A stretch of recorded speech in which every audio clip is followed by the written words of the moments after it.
जय हिंद स्टूडेंट्स। आज हम जो चैप्टर पढ़ने जा रहे हैं इसका नाम है सांस सांस में बांस।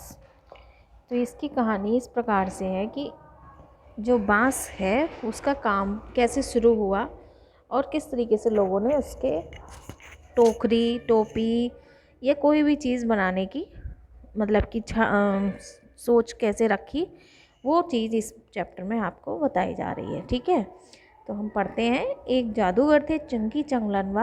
अपने जीवन में उन्होंने कई बड़े बड़े करतब दिखलाए। जब मरने को हुए तो लोगों से बोले, कुछ मुझे दफनाए जाने के छठे दिन मेरी कब्र खोद कर देखोगे तो कुछ नया सा पाओगे। कहा जाता है कि मौत के छठे दिन उनकी कब्र खोदी गई और उसमें से निकले बांस की टोकरियों के कई सारे डिजाइन। लोगों ने उन्हें देखा, पहले उनकी नकल की और फिर नए डिजाइन भी बनाए। तो देखिए बांस के काम की शुरुआत कैसे हुई।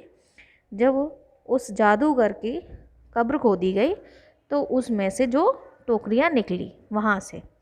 बांस भारत के विभिन्न हिस्सों में बहुतायत में होता है।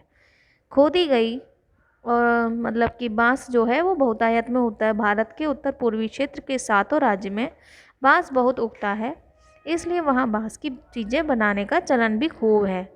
सभी समुदायों के भरण पोषण में इसका बहुत हाथ है। यानी कि आप जानते हैं कि कुछ लोग तो ऐसे हैं जो इसी काम से अपना घर का खर्च चलाते हैं। यहाँ हम खास तौर पर देश के उत्तरी पूर्वी राज्य नागालैंड की बात करेंगे। नागालैंड के निवासियों में बांस की चीज़ें बनाने का खूब प्रचलन है। इंसान ने जब हाथ से कलात्मक चीज़ें बनानी शुरू की, बांस की भी चीज़ें तभी से बन रही हैं। आवश्यकता के अनुसार इसमें बदलाव हुए हैं और अब भी हो रहे हैं। तो देखेंगे आप कि किस तरीके से यहाँ पर प्रकार कई कई नए नए डिजाइन किस तरीके से आए हैं। उनका क्या कहना है कि जो बया पक्षी होता है वो अपना घोंसला किस तरीके से बनाती है। तो आपको पता है कि घोंसला जो होता है वो एक डलिया के आकार का होता है और उसमें चिड़िया अपने अंडे देती है। तो लोगों की सोच है कि उसी को देखकर लोगों ने डलिया का आकार बनाने की विधि अपनाई है। कहते हैं बांस की बुनाई का रिश्ता उस दौर से है जब इंसान भोजन इकट्ठा करता था यानी कि फल फूल कंदमूल खाकर, मतलब उससे अपनी भूख प्यास मिटाते थे। शायद भोजन इकट्ठा करने के लिए उसने ऐसी डलिया नुमा चीज़ें बनाई होंगी। क्या पता बया वैसे पक्षी चिड़िया के घोंसले से टोकरी के आकार और बनावट की तरकीब हाथ लगी हो। बांस से केवल टोकरियां ही नहीं बनती, बांस की खपच्चियों से ढेर सारी चीज़ें बनाई जाती हैं, है ना। जैसे तरह तरह की चटाइयाँ, टोपियाँ, टोकरियाँ, बर्तन, बैलगाड़ियाँ, फर्नीचर, सजावटी सामान, जाल, मकान, पुल और खिलौने। आपने देखा होगा कि कई जगह पानी में तैरती हुई जैसे लकड़ी की ही वो बांस से बनी हुई खपच्चियाँ जो कि आड़ी तिरछी करके लगा दी जाती हैं और वो पानी पर तैरती चली जाती है, तो वो चीज़ भी बनाई जाती है। बांस से मेरा रिश्ता। बांस का ये झुरमुट में मुझे अमीर बना देता है। इससे मैं अपना घर बना सकता हूँ। बांस के बर्तन और औजार इस्तेमाल करता हूँ। सूखे बांस को मैं ईंधन की तरह इस्तेमाल करता हूँ। बांस का कोयला जलाता हूँ। बांस का अचार खाता हूँ। बांस के पालने में मेरा बचपन गुजरा। पत्नी भी तो मैंने बांस की टोकरी के जरिए पाई है और फिर अंत में बांस पर ही लिटाकर मुझे मरघट ले जाया जाएगा। ये बांस के बारे में बताया गया है ना। आगे देखते हैं। असम में ऐसे ही एक जाल जकाई से मछली पकड़ते हैं। छोटी मछलियों को पकड़ने के लिए इसे पानी की सतह पर रखा जाता है या फिर धीरे धीरे चलते हुए खींचा जाता है। तो आपने देखा होगा कि जाल फेंकते हैं तो फिर उसको खींचते हैं तो वो इकट्ठा हो जाता है, तो उसके अंदर जितनी मछलियाँ होती हैं वो उसके अंदर बंद हो जाती हैं। बांस की खपच्चियों को इस तरह बांधा जाता है कि वे शंकु का आकार ले ले।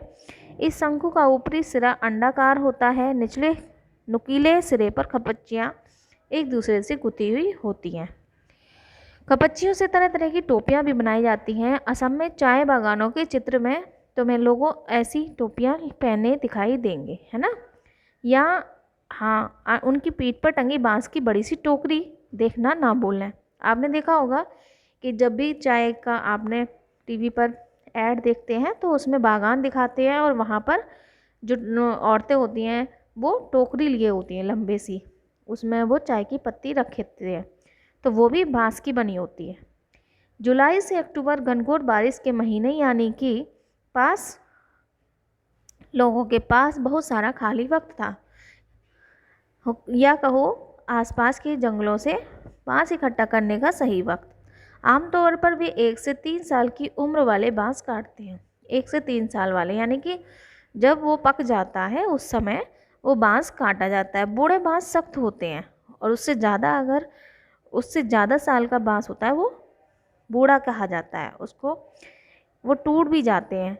बाँस से शाखाएं और पत्तियां अलग कर दी जाती हैं। उसके बाद ऐसे बाँसों को चुना जाता है जिनमें गांठें दूर दूर होती हैं। दाव यानी चौड़े चांद जैसे फाल वाले चाकू से इन्हें छीलकर खपच्चियाँ तैयार की जाती हैं। जो चौड़ा बाँस होता है उसको काट दिया जाता है, बीच में से काटते हैं, फिर उसके कई सारे हिस्से किए जाते हैं तो वो खपच्चियाँ कहलाती है। खपच्चियों की लंबाई पहले से तय कर ली जाती है। मसलन आसन जैसी छोटी चीज़ें बनाने के लिए बाँस को हर एक गठान से काटा जाता है, लेकिन टोकरी बनाने के लिए हो सकता है कि 2 या 3-4 गठानों वाली लंबी खपच्चियाँ काटी जाती हैं। यानी कहाँ से काटा जाएगा यह टोकरी की लंबाई पर निर्भर है। आमतौर पर खपच्चियों की चौड़ाई 1 इंच से ज़्यादा नहीं होती। चौड़ी खपच्चियाँ किसी काम में नहीं होती। इन्हें चीरकर पतली खपच्चियाँ बनाई जाती हैं। पतली खपच्चियाँ लचीली होती हैं। खपच्चियाँ चीरना उस्तादी का काम होता है। हाथों की कलाकारी के बिना खपच्चियों की मोटाई बराबर बनाए रखना आसान नहीं। इस हुनर को पाने में काफ़ी समय लगता है। तो आपने देखा जैसे पहले क्या होता था कि इन्हीं खपच्चियों को चीर कर पंखे बनाए जाते थे और उन पंखों पे कलर भी होता था, मतलब उसी खपच्चियों को कलर किया जाता था, फिर पंखे बुने जाते थे। टोकरी बनाने से पहले खपच्चियों को चिकना बनाना बहुत ज़रूरी है। यहाँ पर दाव काम आता है। दाव कहते हैं हंसिए को, है ना। खपच्ची बाएं हाथ में होती है और दाव दाएं हाथ में। दाव का धारदार सिरा खपच्ची को दबाए रहता है, जबकि तर्जनी दाव के एकदम नीचे होती है। इस स्थिति में बाएं हाथ से खपच्ची को बाहर की ओर खींचा जाता है। इस दौरान दायां अंगूठा दाव के अंदर की ओर दबाता है और दाव खपच्ची पर दबाव बनाते हुए घिसाई करता है। जब तक खपच्ची एकदम चिकनी नहीं हो जाती यह प्रक्रिया दोहराई जाती है। इसके बाद होती है खपच्चियों की रंगाई। इसके लिए ज़्यादातर गुड़हल, इमली की पत्तियां आदि का उपयोग किया जाता है। काले रंग के लिए उन्हें आम की छाल पर लपेटकर कुछ दिनों के लिए मिट्टी में दबाकर रखा जाता है। बाँस की बुनाई वैसे ही होती है जैसे और बुनाई होती है। पहले खपच्चियों को चित्र में दिखाए गए तरीके से आड़ा तिरछा रखा जाता है, फिर बाने की बारी बारी से ताने के ऊपर नीचे किया जाता है। इससे चेक का डिजाइन बनता है, पलंग की निवाड़ की बुनाई की तरह।